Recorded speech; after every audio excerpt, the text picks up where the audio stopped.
अदालतों को ये नजर नहीं आ रहा है ये क्या कर रहा है वफाकी हुकूमत के साथ और पाकिस्तान की सालमियत के साथ। उनको नोटिस लेना चाहिए इस बात का। रियासत के जितने भी वसाइल हैं वो इंशाअल्लाह ताला कार फरमा होगा इस यलगार को, और पाकिस्तान की जो है साख को तबाह करने का जो एक अटेम्प्ट है, ये पाकिस्तान की सालमियत पे हमला है। अदलिया ने बानी पीटीआई को धड़ाधड़ रिलीफ दिया। अदलिया को अब तक नोटिस ले लेना चाहिए था। पीटीआई वाले शंघाई ताउन तंजीम के अहम इजलास को सबूताज करना चाहते हैं। वजीर दिफा ख्वाजा आसिफ ने अदलिया से एहतजाज की कॉल पर आज खुद नोटिस लेने का मुतालबा कर दिया। न्यूज़ कॉन्फ्रेंस में कहा यह पाकिस्तान की सालमियत पर हमला है। रियासत की पूरी ताकत इस यलगार को रोकेगी। बानी पीटीआई ने तो जाली एब्सोल्युटली नॉट कहा था, हमने एब्सोल्युटली नॉट कहते हैं।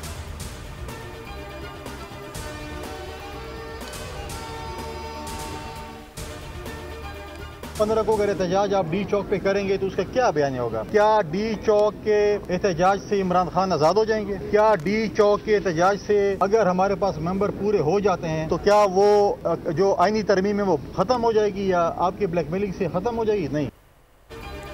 क्या डी चौक के एहतजाज से बानी पीटीआई आजाद हो जाएंगे? क्या डी चौक के एहतजाज से आईनी तरमीम रुक जाएंगी? पीटीआई का एजेंडा मुल्क को हमेशा गैर मुस्तहकम रखना है। गवर्नर खैबर पख्तूनख्वा फैसल करीम कुंडी की मीडिया से गुफ्तगू।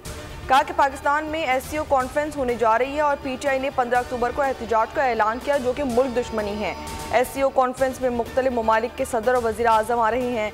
पाकिस्तान के नाम पर कभी समझौता नहीं किया जाएगा।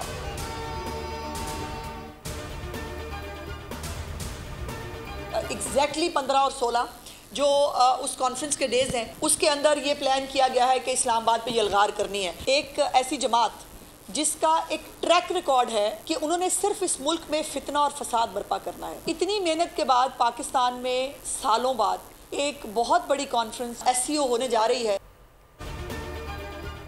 पीटीआई एक दहशतगर्द जमात है। तहरीके फसाद ने रियासत के खिलाफ ऐलान जंग किया।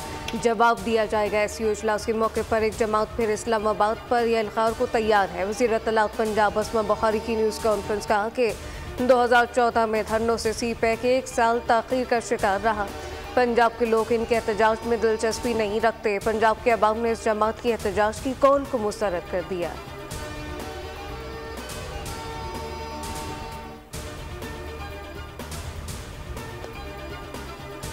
हम इस एहतजाज की सिर्फ मजम्मत नहीं करेंगे, मरम्मत भी होगी।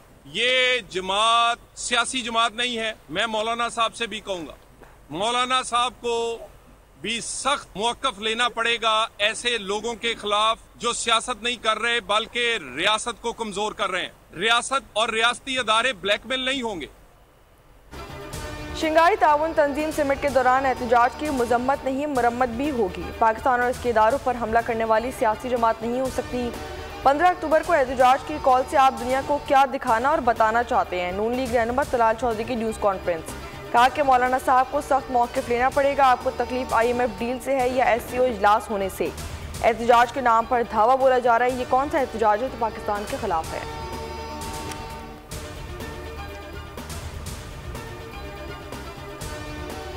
पड़ता है कि जब ये आलमी अहमियत का इवेंट पाकिस्तान में मुनक्कद हो रहा है, तहरीक इंसाफ या जिसे मैं तहरीक इंतशार कहूँगा, उसने 15 अक्टूबर को जिस मुजाहरों की कॉल दी है, यूं लगता है कि इनका स्क्रिप्ट राइटर एक है। क्या कोई शख्स रियासत से बड़ा हो सकता है? पीटीआई की पुरतशद्दुद कार्रवाइयाँ फिर बढ़ गईं। वफाकी ज़ेर हसन इकबाल की न्यूज़ कॉन्फ्रेंस कहा कि मईशत में बेहतरी आई तो पीटीआई फिर से पुरतशद्दुद कार्रवाइयाँ शुरू कर देती है। मैंने खुद पीटीआई का पुरतशद्दुद दौर देखा है। हमने कभी पाकिस्तान की रियासत से लड़ाई नहीं लड़ी।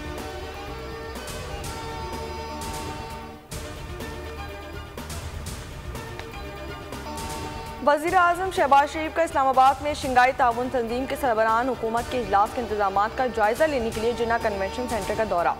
वज़ीर आज़म को चेयरमैन CDA वज़ारत ख़ारिजा के हुकाम की ब्रीफिंग। इसाक डार, एहसन इकबाल, अतातार और मुतालिका आला हुकाम भी वज़ीर आज़म के हमरा मौजूद थे। वज़ीर आज़म शहबाज शरीफ ने शंघाई ताउन तंजीम के सरबराहान हुकूमत के इजलास के इंतजाम पर इत्मीनान का इजहार किया।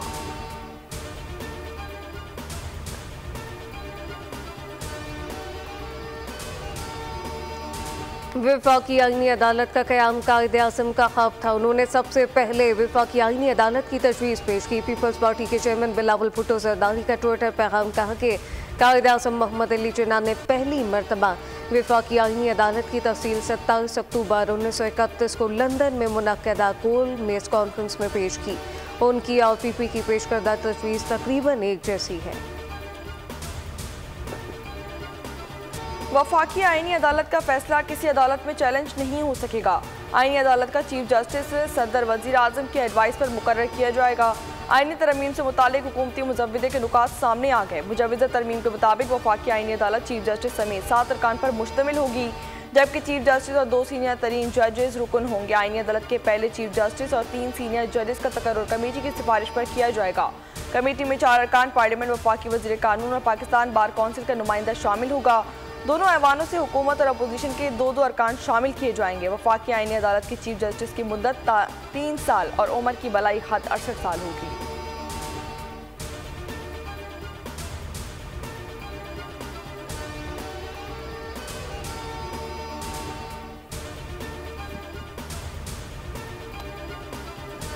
आईनी तरमीम पर खुर्शीद शाह की सदारत में खुसूसी कमेटी का इन कैमरा इजलास। मुसव्विदों पर गौर के लिए आज़म नज़ीर तारड़ की सरबराही में 5 रुकनी ज़ैली कमेटी तश्कील।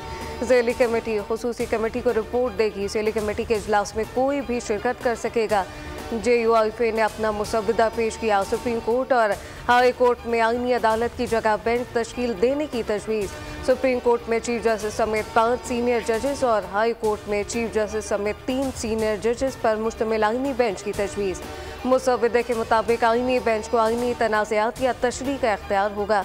सूबाई आईनी बेंच के फैसलों के खिलाफ अपील सुप्रीम कोर्ट बेंच में होगी।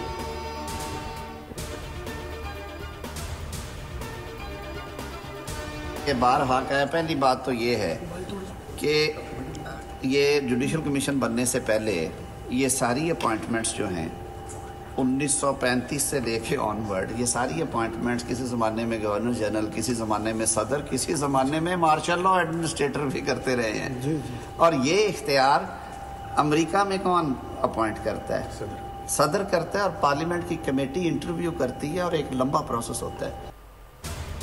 ये कौन सी जल्दी है? अब तो 1.5 महीना हो गया। आप बताएं कि बशीर भुट्टो को अदालत ने ज़्यादा वक्त दिया या सियासी तमाशों को ज़्यादा वक्त मिला? वज़ीर कानून आज़म नज़ीर तारड़ की सहाफ़ियों से गुफ्तगू। कहा कि जजेस की तैनाती किसी ज़माने में गवर्नर जनरल, कभी सदर तो कभी मार्शल लॉ एडमिनिस्ट्रेटर करते रहे। अमेरिका में जजेस की तैनाती का इख्तियार सदर के पास है। अमेरिका में पार्लियामेंट जजेस का इंटरव्यू भी करती है।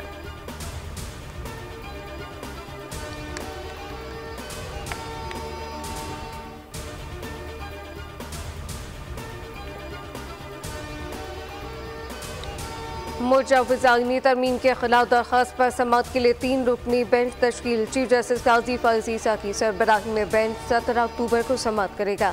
जस्टिस नईम अख्तर अफगान और जस्टिस शाहिद बिलाल हसन बेंच में शामिल होंगे। सुप्रीम कोर्ट बार के साबिक सदर आबिद ज़ुबैरी ने मुजव्विज़ आईनी तरमीम के खिलाफ आईनी दरख्वास्त दायर की थी।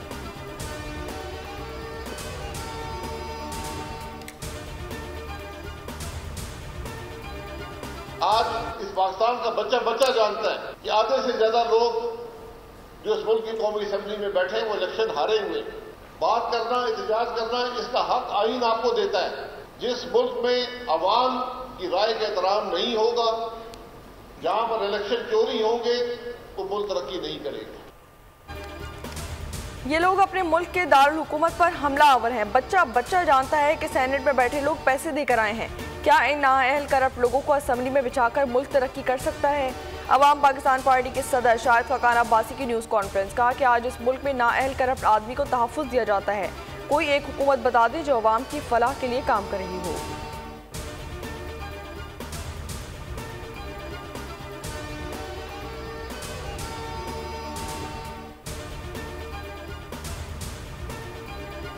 वज़ीर आज़म शहबाज शरीफ से MKM पाकिस्तान के वफ़द की मुलाकात। MKM वफ़द ने आईनी तरमीम का मुसव्विदा वज़ीर आज़म को पेश कर दिया। आर्टिकल 140 में तरमीम के जरिए नई मुकामी हुकूमतों के निज़ाम की तजवीज़। MKM ने 5 बड़े शहरों को मेट्रोपॉलिटन शहर करार देने की तजवीज़ दी। 50 लाख से ज़्यादा आबादी वाले हर शहर को मेट्रोपॉलिटन करार दिया जाए। मुजावजा तरमीम में कहा गया कि मुकामी हुकूमतों के इंतखाबात इलेक्शन कमीशन कराएगा। हर मुकामी हुकूमत 5 साल के लिए मुंतखब और मेयर का इंतखाब बराह रास्त किया जाएगा। मुस्लिम लीग नून का आला सतह का वफ़द इसाक़दार की सरबराह में MKM के मरकज़ बहादराबाद आएगा। मुस्लिम लीग नून का वफ़द तारजानी तरमीम के मुसव्विद पर MKM क़यादत को एतमाद मिलेगा।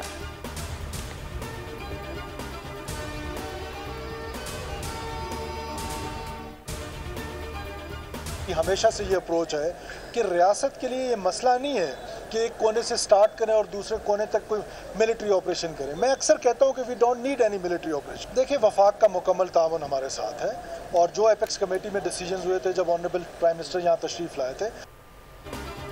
बलूचिस्तान में सॉफ्ट टारगेट तलाश करके लोगों को शहीद किया गया। दहशतगर्दी पर शदीद तशवीश है।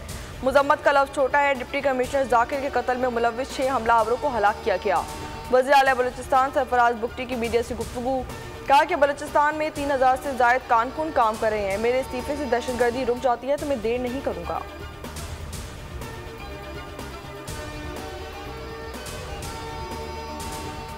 हमें जंजीरों पे वो लगा के वहाँ पर रख दिया था। हम मानी रोटी मांगते थे, वो पीते थे। करमपुर चौकी उधर हमारे को डाकुओं ने घेर दिया, फिर आंखें बाखें बांध के फिर ले गए अंदर कच्चे में, रोज मारते थे। शिकारपुर कच्चे में रेंजर और पुलिस की मुश्तरका कार्रवाई। सखर के मकवी खानदान के 9 अफराद को बाहिफाजत बाजियाब करवा लिया। रहाई पाने वाले कुनबे ने रेंजर और पुलिस का शुक्रिया अदा किया। 3 हफ्ते कबल शादी का झांसा देकर डाकुओं ने इस कुनबे को अगवा किया था।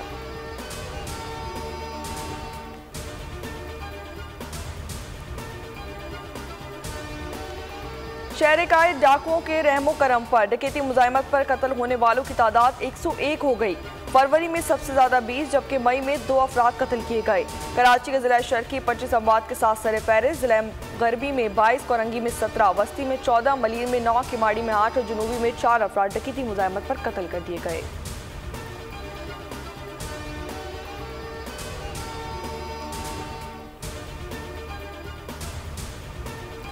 कराची में जमशेद रोड पर पुलिस मुकाबला और रेस्क्यू के मुताबिक डाकू जख्मी हुआ, जिसे सिविल अस्पताल मुंतकिल किया गया। डाकू की शनाख्त 24 साल रहमत अली के नाम से हुई। गुलशन मेहमान में भी पुलिस मुकाबले के बाद डाकू जख्मी हालत में गिरफ्तार। डाकू अस्मतुल्लाह से पिस्तौल, 3 मोबाइल फोन, नकदी रकम और मोटरसाइकिल बरामद।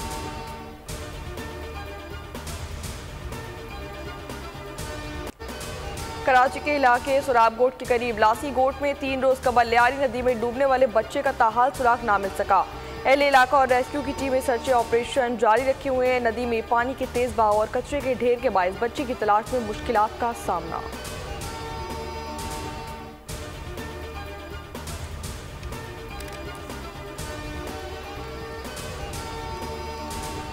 शहर कायद में शदीद गर्मी की लहर बरकरार। कराची में गुज़िश्ता रोज़ पारा 36 डिग्री तक जा पहुंचा। गर्मी की शिद्दत 38 डिग्री महसूस की गई।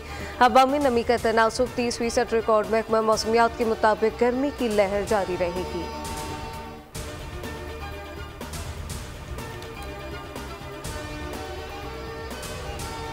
बानी PTI की सेहत के लिए फिक्रमंद अमरीकी रुकन कांग्रेस टॉम स्वाजी के बारे में अहम इंकशाफात सामने आ गए। टॉम स्वाजी ने अडियाला जेल में बानी PTI की सेहत के बारे में वज़ीर ख़ारजा ब्लिंकन को खत लिखकर इजहार तशवीश किया था। अमेरिका की ताकतवर सहूनी लॉबी ने सितंबर में टॉम स्वाजी को कांग्रेस के पाकिस्तान कॉक्स का चेयरमैन बनवाया। टॉम स्वाजी अपनी सहूनी नवाजी और अमरीकी यहूदी कम्युनिटी के बड़े हमदर्द की हैसियत से मशहूर हैं।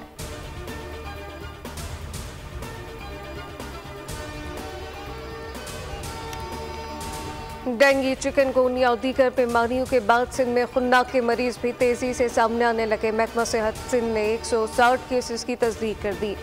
खुन्नाक के 12 मरीज ज़ेर इलाज हैं।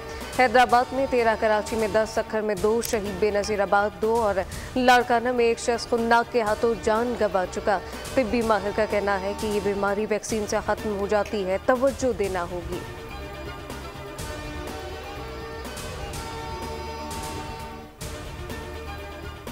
इसराइल की गजा और लबनान में बमबारी जारी। 24 घंटों में गजा में जबालिया कैंप पर बमबारी और फायरिंग से 50 फलस्तीनी शहीद, 200 जख्मी हो गए।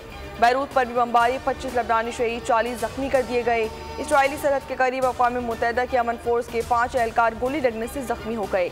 एक एहलकार जख्मों की ताब न लाते हुए जान की बाजी हार गया। फ्रांस ने लबनान में अक़वाम मुत्तहिदा के अमन दस्तों पर हमले पर इसराइली सफीर को तलब कर लिया। कहा कि हमले बैनुल अक़वामी कवानीन की संगीन खिलाफ वर्जी है, इन्हें फौरी तौर पर बंद किया जाए। अमरीकी सदर ने इसराइल से अमन दस्तों पर हमले न करने का मुतालबा कर दिया।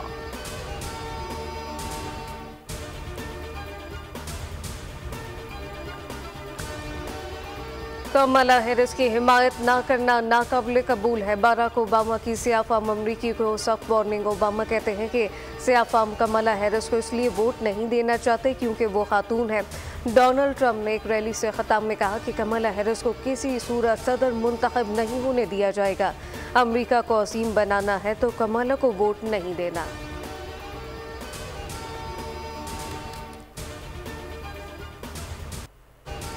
एथेंस में यूनानी पुलिस की तहवील में जान से गए 38 साला पाकिस्तानी नौजवान को इंसाफ दिलाने के लिए यूनान में इंसानी हुकूक की तंजीमें मुतहर्रिक।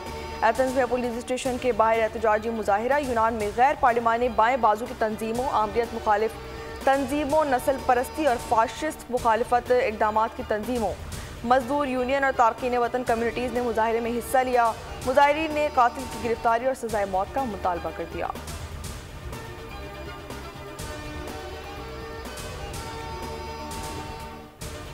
इंग्लैंड के खिलाफ मंगल से शुरू होने वाले सीरीज के दूसरे टेस्ट के कौमी टीम में अहम तब्दीलियों पर गौर शुरू कर दिया गया। ओपनिंग मसाइल की वजह से इमामुल हक को प्लेइंग 11 वापस लाए जाने का इम्कान है, जबकि इनके अलावा कामरान गुलाम, मीर हमजा, नुमान अली और नौजवान ओपनर मोहम्मद हुरैरा को भी लाइनअप में शामिल किया जा सकता है। नसीम शाह को बाहर किए जाने का कभी इम्कान। T20 वुमेन वर्ल्ड कप के मार्के में बांग्लादेश को जनूबी अफ्रीका ने 7 विकेटों से शिकस्त दे दी। बांग्लादेश 107 रन का टारगेट प्रोटीज ने 3 विकेटों पर हासिल कर लिया। इससे पहले न्यूजीलैंड ने श्रीलंका को 8 विकेटों से शिकस्त दी थी। 116 रन का हदफ कीवीज ने बगैर किसी मुश्किल के 2 विकेटों पर हासिल कर लिया। ड्रम का रिदम, गिटार पर घूमती उंगलियां, सुरताल से दिलों की धड़कनें तेज करती आवाज़ें और गीतों का जादू, ये सब हुआ आर्ट काउंसिल ऑफ कराची में, जहां सजा है आलमी सकाफती मेला।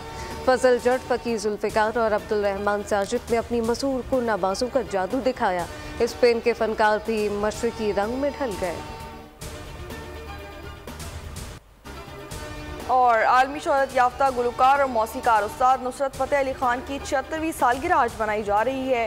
फ़न मौसीकी की अजीम हस्ती 13 अक्टूबर 1938 को फैसलाबाद में पैदा हुई।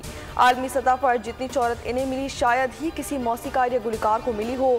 बहैसियत कव्वाल 125 ऑडियो एल्बम रिलीज़ किए गए, जो कि एक वर्ल्ड रिकॉर्ड है।